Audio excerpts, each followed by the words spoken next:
జనగామ జిల్లా దేవరుప్పల మండల కేంద్రంలోని అక్షర గార్డెన్లో మండల బీజేపీ అధ్యక్షుడు బస్వా భాస్కర్ అధ్యక్షతన నిర్వహించిన మండల కార్యకర్తల సమావేశంలో జిల్లా అధ్యక్షుడు రమేష్ పాల్గొన్నారు. ఈ సందర్భంగా మాట్లాడుతూ 26 మంది భారతీయులను లష్కరే తోయిబా ఉగ్రవాదులు పొట్టున పెట్టుకున్న 14 రోజుల తర్వాత ఒక పదునైన సమాధానాన్ని ప్రధాని మోదీ ఇచ్చారని అన్నారు. రైతుల కోసం కొట్లాడిన పార్టీ భారతీయ జనతా పార్టీ అని అన్నారు.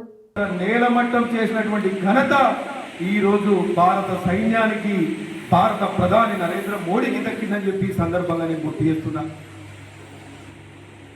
అదేవిధంగా మీరందరికీ తెలుసు, ఈరోజు హిందువులకు ఆరాధ్య దైవమైనటువంటి శ్రీరాముడు, మరి దేశ ప్రజలు 1,40,00,000 కోట్ల మంది ఈరోజు మనకు భారతదేశ పౌరులు ఉంటే, మీ అందరికీ తెలుసు సుమారుగా 80% ఉన్నటువంటి హిందువులకు ఆరాధ్య దైవమైనటువంటి శ్రీరాముని గుడి ఎంతో మంది ఎన్నో అవాకులు చవాకులు పేలిరు.